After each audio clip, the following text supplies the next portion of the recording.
There's a small town on the foothills of the Blue Ridge Mountains in South Carolina called Walhala. In this town, there is a community of people with a problem. In the past few years, there has been multiple deaths and disappearances in this group. I decided to try to get to the bottom of them. I spoke with family of the victims, the investigators on the case, and suspects. I'm likely going to be doing multiple seasons to cover these, but for this first season, I'm going to focus in on 3 of them. In January of 2019, 37-year-old April Jones was found dead in a workshop on her property. Autopsy said looked like she had rope burns on her wrists, her ankles, her neck. Her death was initially ruled a result of an accidental overdose and hypothermia, though evidence has since come to light that shows this might not be the case.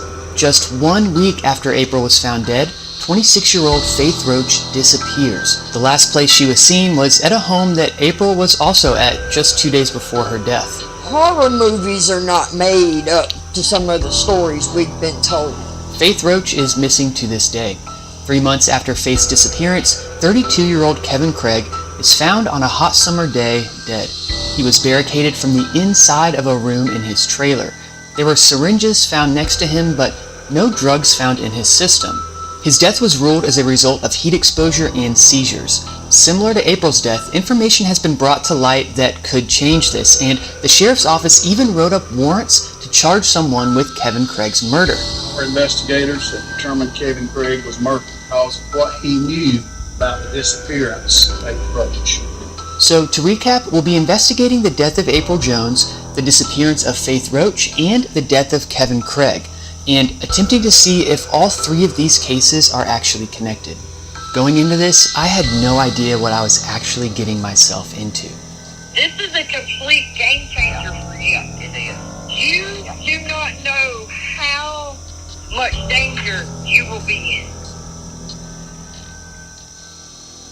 Before we dive into the details, let's lay some groundwork.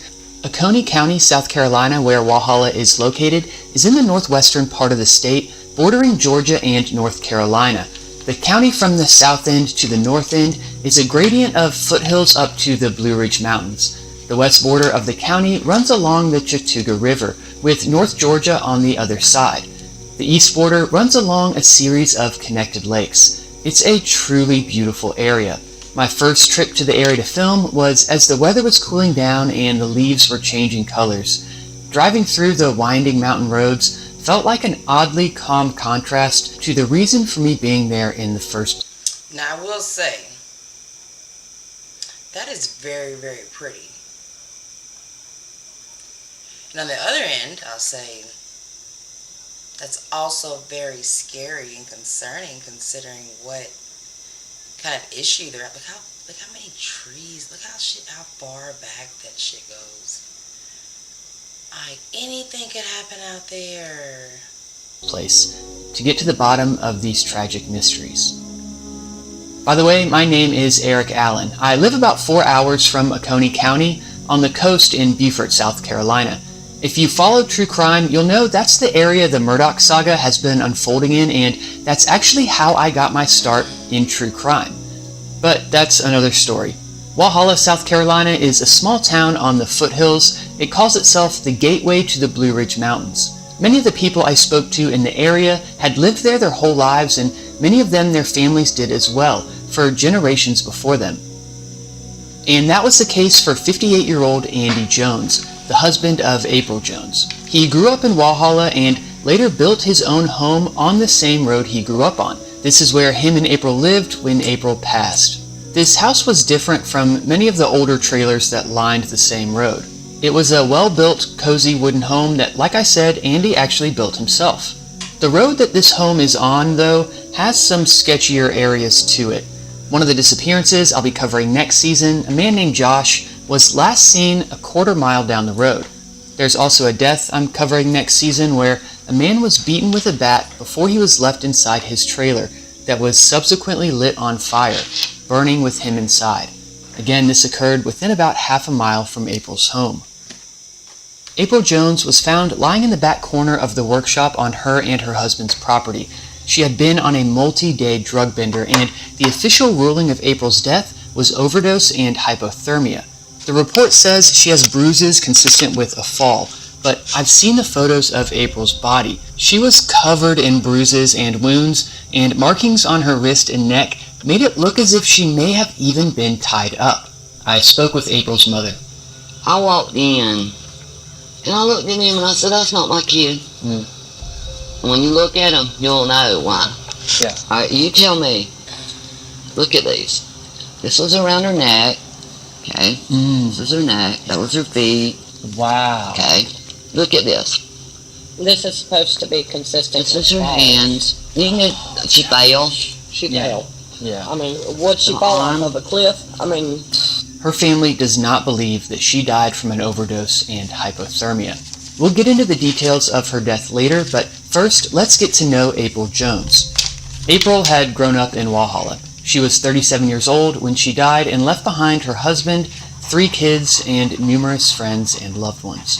April was my oldest daughter. She was rambunctious, to say the least. I mean, you know, she came into this world screaming and probably went out screaming, if I know her. She had her problems. You know, she got involved with the drugs. I don't deny that. The drugs took a hold of her. She would do great for a while, and then it was just like, you know, back into it. She thought she could save everybody. It didn't matter if somebody come to her and they needed a place to stay, they was there. She tried to save everybody but herself. That's just the person she was. But she had a heart for others. Yes, she wanted to save everybody. I also spoke with April's daughter, Hannah. She's only 20 years old, but has lived more life than most. My mama, she was the light of this entire town. She was on both sides of the town, you know, like she had that reputation of, you know, doing drugs or whatever, but then she also had the other side where it was like, she was a damn good person. Everybody loved her. Every person she came around, like, that smile ear to ear. She just had that, like, you walk in a room and it's like, you know, she brought sunshine with her. April spent years in and out of jail before going to prison for 2.5 years. When she got out, she started getting her life back together. Everything was getting normal, really. That's what it felt like. Then everything just kind of got stripped away again. As soon as I started actually getting a relationship with my mom for the first time in 14 years, you're going to take her away from me. When I spoke with April's mother, April's best friend had tagged along as well. matter of fact, I was going to the Potter's house and she called me and she was crying. She's like, JJ, I'm getting baptized Sunday. Will you go to church with me? I said, I will be there with bells on. Seeing her take that step in life, I was so happy for her because I had watched her overcome so much. But the drugs would end up getting a hold of her again, and drugs did change April in a massive way. When she would come around me, I would know right then. I mean, she would be high-strung, into everything. I mean, just, you know, wide open. Yeah. Wide open. She was a good person, no doubt. But drugs are the devil. A few days before her death, April got in a huge argument with her family. Last time I seen her, it was an argument because I woke up that morning and my car's gone. Where's my car? I was livid. Cussed Mama everything she was worth. And she brings it back and she's got like baskets and baskets of clothes and there's chocolate syrup all on my fucking seat. So I got in the car and I was taking her home. She was in my face screaming, like, on the way home. I slammed on the brakes. She went to the dash. Crazy shit. The last memory I have of my mom. Imagine sitting with that one for 4 years. Still gonna sit with it for the rest of my life, but... When she left my house, she hijacked my cell phone. We got into it, and Hannah, which is the oldest daughter, went to take her home, back to Andy's, and she told me, she said, "You'll need me before I need you." Last words. I never saw her again until under the truck. Yeah. So. I know all of this stuff. That's sad. I just want to say that's sad, for a child to have to go through that their whole life. And you still couldn't get it right. But okay, but she's on drugs, but you're saying that the town has a big missing persons problem. So right now, you're talking about 3 murders. So I'm like, can we get into, like, what the issue is? Doesn't paint April in the best light, and I'm not trying to make excuses for her, but I learned so much from my times in Walhala. Certain drugs can cause people to do or say things they would never do or say with a clear mind. Anyways, April then went on a multi-day drug bender and spent her last few days at a few homes near her house. And I feel like I failed her. Because, like, you know, before my mama died, or was found dead, you know, the neighbors, they came all the way up to my nana's and they was like, you know, April, she's in the house, like, she's a little everywhere, you know, you need to come get her. We've been dealing with her for almost 2 weeks beforehand. Like, went and got her. Andy was here, or thought he was. You know, we're like, just tell Andy to get her. He's right there, it's his wife. And I know now that if we would have just gotten up and went and got her, she wouldn't be dead. She wouldn't. After speaking with Hannah, Andy walked me down to the workshop where he found April to tell me about the night he found her. Going to all these locations and interviewing the people involved in these stories means that these documentaries take a long time to make, and I wouldn't be able to do it without the support of my sponsors. I want to thank Factor for not only making this video possible, but for helping me stay on track with your best for parts of this case. Eric Allen 50 to get 50% off for half researching and preparing and thinking about a case. Then you find yourself standing in the place where the incident actually occurred. There's a weight to it, and I don't really know how else to explain it. Kids don't come down here anymore. I do very little. I found April laying right there. When I coming home from work, it was 1 a.m.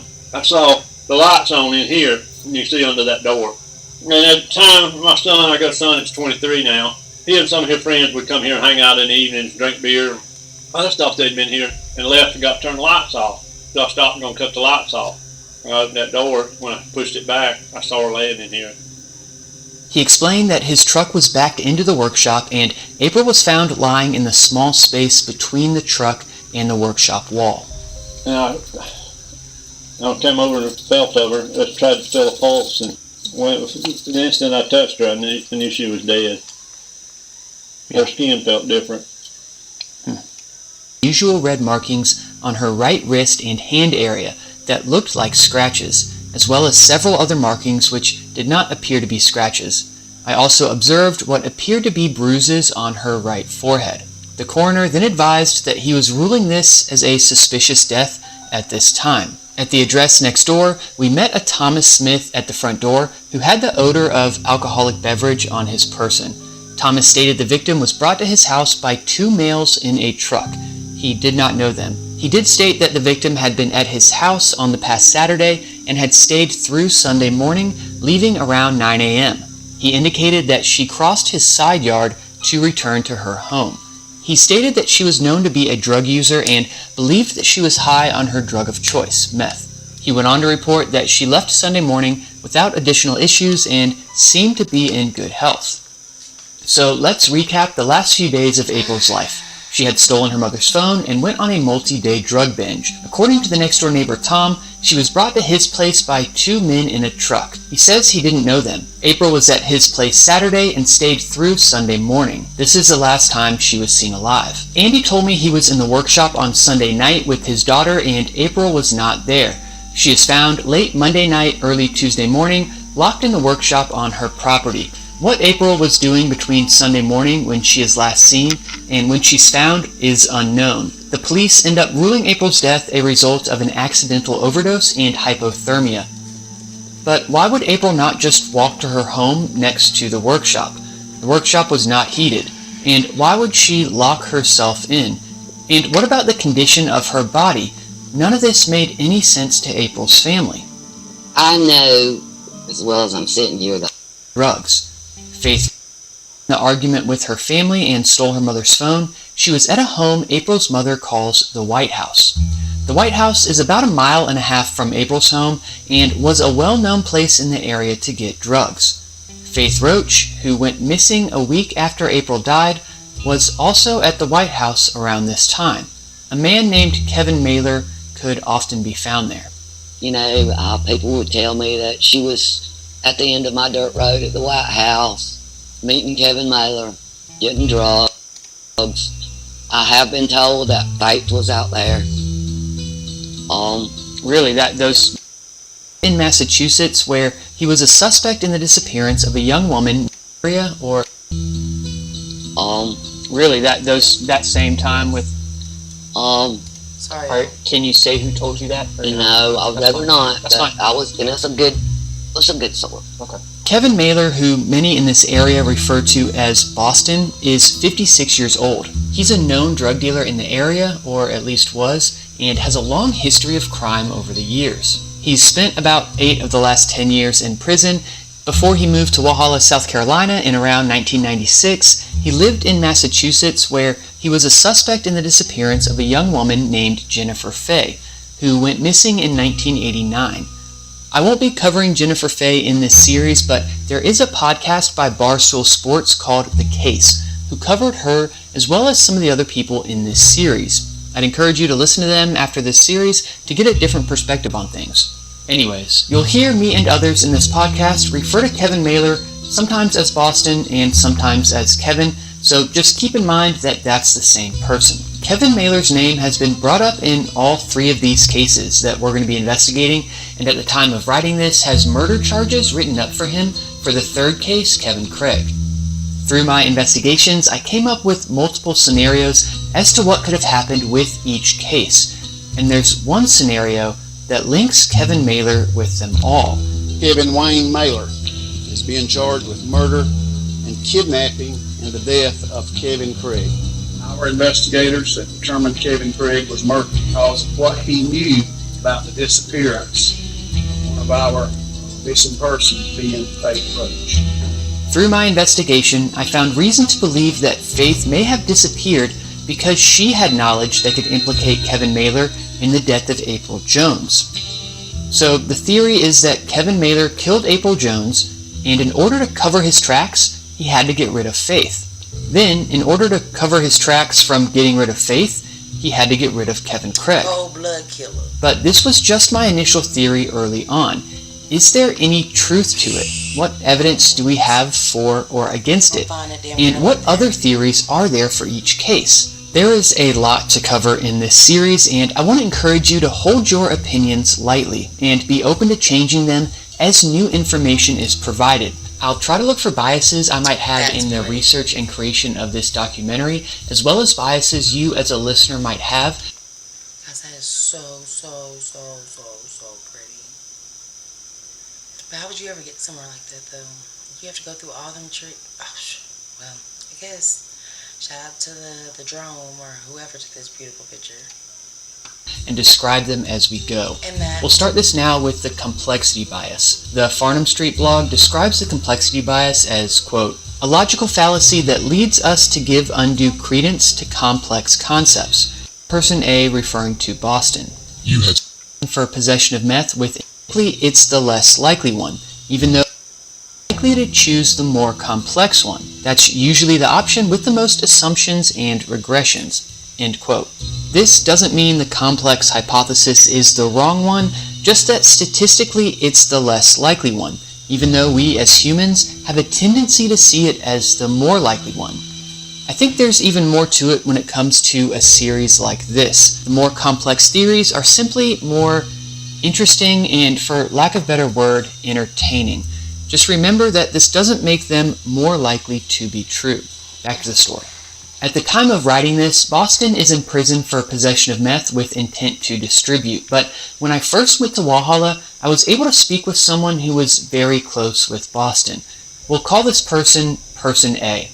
They remember the night that April died. Well, I've changed Person A's voice for this series. January 28th is when April got killed, and I say got killed because her mom showed me them pictures, man, and that girl didn't, that's not, no, Here's Person A referring to Boston. You had something to do with that shit that happened to April, because he left here at 11:30. And I'll never forget this. It was not raining when he left, but when he came back it was, and it was 2:30 a.m. And he was running and he ran in the house. Him and Barry both ran in the house. Person A also mentions the name Barry. This is referring to Barry Neal, who was a good friend of Kevin Mailer's, as well as his driver when Boston was selling drugs.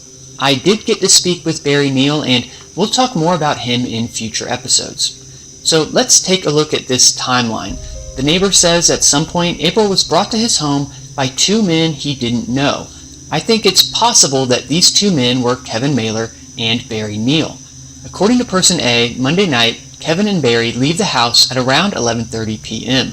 About an hour and a half later, around 1 a.m., April is discovered by Andy in the workshop. Kevin and Barry return home at 2 a.m., clearly in a panic about something. Like the time frame, the way they was acting, Boston had 3 guns on him. Barry had 2 guns on him. Why was they scared? Then Person A saw the news of April's death. They said, the woman's body has been found on Rock Crusher. He didn't say her name at first, you know. And Boston and Barry still breathing heavy, okay? And Barry sat there, I could see him out of the corner of my eye. I could see him going like, looking at Boston in the corner of his eye and just, I guess looking to see if he's looking at him, I don't know. I sat there watching them, you know, and I was like, y'all need to change y'all's clothes or something. Y'all getting my damn bed wet. And Boston said, damn, all you ever do is fucking bitch, da-da-da-da-da. I said, look, if you're gonna be like that, I said, you can damn leave. I said, oh, by the way, I said, if you're gonna leave, don't go that way, because there's a dead girl down there. This motherfucker, I swear to God, looks up like this and goes, she's got my phone, and runs out of the house. Runs out. Him and Barry did not come back until 7 a.m. As I was speaking with people for these cases, the name Boston or Kevin Mailer just kept coming up. That's when a source sent me some information about Boston in April that not even the police had yet. It was a handwritten letter that an inmate in prison named John Evans had written to one of his family members. I have to be pretty vague with this info as this evidence isn't public and I don't want to do anything that could impede the investigation, but John Evans claims he was with Boston about a week before April died, and Boston told him that he was going to kill April Jones by giving her a certain substance. John says he didn't take Boston seriously in the moment, but when he found out about April's alleged overdose, he immediately thought back to his conversation with Boston. John says as he's been sobering up in prison, his knowledge of this has started to weigh on him more heavily, and he felt compelled to come forward with this information. John also mentions that sometime after April's death, he got a hold of a phone from Boston, and this phone was April Jones's phone. I wanted to try to confirm all of this information as best I could. John Evans was still in prison, but I spoke with 2 other individuals mentioned in the letter. They confirmed the particular time that they were all hanging out, but stated they were not with John and Boston the entire time, and did not hear Boston say anything about plans to kill April. One of them did confirm that they saw a phone that was full of pictures of April and her family. They said that John was pretty secretive, and they believe he knows more. I'm going to introduce him in the next episode, but while I was up there, I got to know a former Oconee County Sheriff's Office investigator. Yeah, that letter was fascinating. He's got some really good people in his family. He wasn't raised that way. You've heard that saying before, he wasn't raised that way. He really wasn't raised that way. Yeah. It just something happened, drugs, I'm sure. Yeah, got into the wrong circles. Before we talk more about John Evans and April Jones, I want us to get to know Kevin Mailer, aka Boston, a bit. I figured it might be a long shot, but I wanted to try to speak with Kevin in prison. It's really important to me that I'm as fair as possible with these episodes and genuinely wanted to hear his side of the story.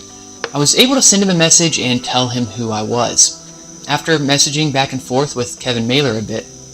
This is a Global Tel-Link prepaid call from Eric. This is Kevin Mailer. Hey Kevin, how you doing, man? Having a hard time, but I'm doing. Yeah. How are you? I'm okay. Man, I really appreciate you being willing to speak with me. We chat a bit and break the ice before I dive in and ask about April. I don't bring up the John Evans letter because I don't know if he knows that it was written. I don't think my daughter realizes how serious this is. Yeah. Because she knows me. She knows. I was basically a stay-at-home dad. I basically raised her. I went to all the school functions. Yeah. You know what I mean? Yeah. And all the trouble I've been in for the past 10 years is all because I got hooked on pills. Yeah. And that was it for me. That just. But this is my 4th time in prison. I've never been written up. Not one write-up. Never been arrested for a violent crime. So why am I going to wait 50-something years to start killing people? That don't make no sense. And when I agreed to talk to you, I'm talking to you 100%. Yeah. So I'm in this. If I'm going to talk to you about one thing, I'm opening up for everything. If we could start with April Jones, tell me about your relationship with April. Did you know her? Yes, I know. I've known her for a long time, about 8 years, 10 years. Oh, we were friends. We did drugs together. The last time I saw her was 2 days before they found the body.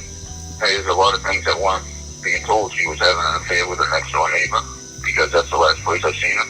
What happened was they had picked me up, gave me a ride, her and the next door neighbor. I had left my phone in the truck, so I went to pick up my phone that night. So I went to the neighbor's house, and she finally came out of the woods. She was scared to death, and it was the first time. I mean, I told you I'd known her 8, 10 years. It was the first time I've ever seen her carrying a gun. She said she was hiding from her husband. There had been a history of abuse between them two. I don't know if he knew about her and the neighbor, but it had been going on for a long time. And I'm not saying nothing bad about her, because I liked the girl a lot. Yeah. She really was a good girl. She just was an addict. Yeah. Just like the rest of us. I spoke with Kevin Mailer many times, and we'll touch on those conversations in future episodes. But at this point, I was hearing a lot of things from a lot of people. There was one person I still really needed to speak with, though, John Evans. I thought to myself that maybe I could get a hold of John Evans in prison and speak with him. Maybe John was the key to finally solving this case and bringing April's family answers and closure. But then I got a phone call from a source that would leave me absolutely shocked. Hey, I hope I'm not bothering you.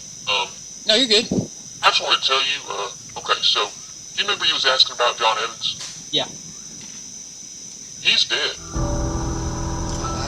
Next on Mountain Mystery, I was either listening to a man who was responsible for the death of John Evans, acting out fake grief, or listening to a man who was genuinely grieving because he lost a close friend. What do you say to that man when you have no idea which one is true? Faith went to the bathroom. She heard 2 men beating the snot out of a female. The next day, they found April Jones dead. After my life, everybody took everything else from me. I had nothing, and you still took everything from me. Click this video to watch the next episode. It's so sad. It is so sad. You know, I was more so thinking this episode was going to be more so about, like, mysterious disappearances and stuff like that. You know, yeah, this is a problem, you know. Small town, big problem, 4 deaths. No conviction, no murder, no. But they're not missing. They're dead. One's missing. But surely, you know, she's dead. But yeah, I mean, we're going to come up with other videos because, you know, this one isn't as, I don't know. But y'all can tell me what y'all think. You know, hopefully some people will come across this video and enjoy it. And if you do, hopefully you'll subscribe and check out some of my shorts and stuff. Bye. Hopefully y'all have a great day.